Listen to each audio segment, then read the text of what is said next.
शादी के बाद घर बदलते हैं, लोग नहीं। पर कभी कभी लोग ही इतने बदल जाते हैं कि पूरा घर अजनबी लगने लगता है। ये कहानी है बदलते रिश्तों की, जहां खुशियों का एक घर था, जहां राम किशन और लक्ष्मी देवी अपने इकलौते बेटे अमित के साथ रहते थे। साधारण सी जिंदगी, मगर दिल से अमीर लोग थे। लक्ष्मी सुबह बेटे के लिए उसका पसंदीदा नाश्ता बनाती और राम किशन उसके ऑफिस जाने तक दरवाजे पर खड़े होकर उसे देखा करते थे। अमित भी अपने माँ बाप के लिए सब कुछ था। हर छोटी बड़ी चीजें उनसे पूछे बिना नहीं करता था। फिर एक दिन अमित की शादी नैना से तय हुई। नैना एक पढ़ी लिखी, समझदार और तेज लड़की थी। शादी के दिन घर सजाया गया था फूलों से, लेकिन उस दिन सबसे ज्यादा खिला था लक्ष्मी देवी का चेहरा। उसे लग रहा था अब बेटी जैसी बहू घर आएगी तो अकेलापन दूर हो जाएगा। शादी के बाद कुछ दिन बहुत अच्छे गुजरे। नैना मुस्कुराती, लक्ष्मी उसे गोद में लेकर सुलाती थी और राम किशन भी उसे अपनी बेटी की तरह मानते थे। घर हंसी से भर गया था, मगर धीरे धीरे सब बदलने लगा। नैना के चेहरे की मुस्कुराहट कम होने लगी, बोलने का लहजा बदलने लगा। अब वो रसोई में लक्ष्मी की मदद करने से कतराने लगी, छोटे छोटे कामों पर भी ताने देने लगी थी।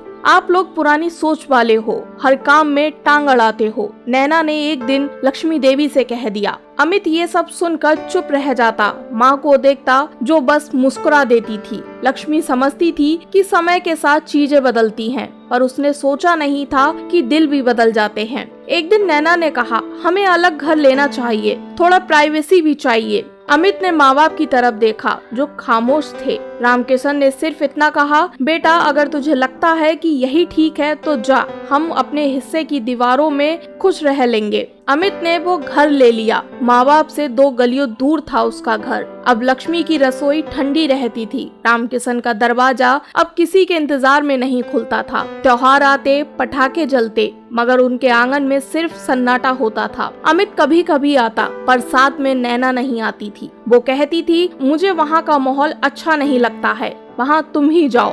माँ पूछती, बेटा खाना खाएगा? तो अमित कहता, नैना इंतजार कर रही है माँ, जाना पड़ेगा। लक्ष्मी मुस्कुरा देती थी, लेकिन वो मुस्कान अब सीली हुई सी होती थी। राम किशन चुपचाप अपने कमरे में चला जाता, लेकिन अमित 2 पार्टों में पिस रहा था। एक तरफ माँ बाप का दर्द था तो दूसरी तरफ पत्नी का दबाव, पर उसने चुना खामोश रह जाना। समय बीतता गया। एक दिन खबर आई, राम किशन अस्पताल में भर्ती है, दिल का दौरा पड़ा है। अमित दौड़ा आया, लेकिन फिर भी नैना साथ नहीं आई। लक्ष्मी अस्पताल के कोने में बैठी थी, सामने पति मौत से लड़ रहा था और बेटा खुद से। डॉक्टर बोला, टेंशन बहुत थी उनको, अकेलापन, तनाव यही कारण है उनका। अमित टूट चुका था। उसने माँ का हाथ पकड़ा और कहा, मैं आपको अपने साथ ले जाऊंगा, नैना माने या ना माने, लेकिन आपको मेरे साथ चलना पड़ेगा। लक्ष्मी ने बस इतना कहा, बेटा अब उम्र ही कितनी बची है, उसी में तेरा बचा हुआ प्यार जी लेंगे, तू बस आता रहना। राम किशन कुछ दिन बाद ठीक हुआ, मगर पहले जैसा नहीं रहा। अब बस खामोश रहने लगा, जैसे सब कुछ कहकर अब थक गया हो।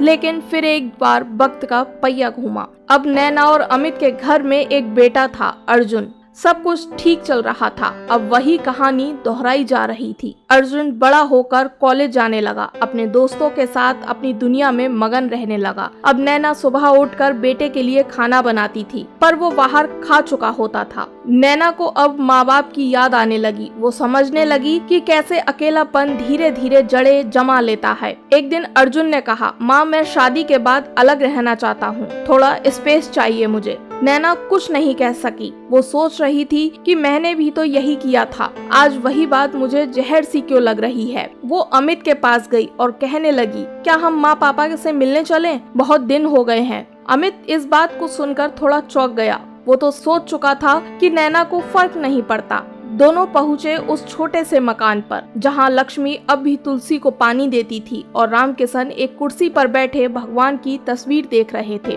लक्ष्मी ने दरवाजा खोला, नैना को देखा, पल भर को चुप रही, फिर मुस्कुरा दी। नैना फूट पड़ी, माँ मैं बहुत गलत थी, मैंने आपको आपसे ही अलग कर दिया, आज वही दर्द खुद महसूस कर रही हूँ। लक्ष्मी ने उसे गले से लगा लिया और कहा, बेटा देर से आए हो, पर आए तो सही, हमारे लिए यही काफी है। राम किशन की आंखों में आंसू गिरने लगे। वो बोला नहीं, बस सर हिला दिया। जो दर्द खुद महसूस होता है वो ही दूसरों का दर्द समझा देता है। कभी किसी को उनके माँ बाप से जुदा मत करना, क्योंकि वक्त घूमकर वही हालात खड़ा कर देता है। रिश्तों की डोर बहुत नाजुक होती है, तोड़ना आसान है मगर उनको समेटना बहुत मुश्किल। जो माँ बाप आज तुम्हारे लिए दुआ करते हैं, शायद कल तुम्हारे लिए वही दुआ ना करें, क्योंकि तब तक बहुत देर हो चुकी होगी। अगर ये कहानी आपके दिल को छू गई हो तो कमेंट में जरूर लिखना, मैं कभी अपने माँ बाप को नहीं छोड़ूंगा। और सब्सक्राइब करिए RI स्टोरी,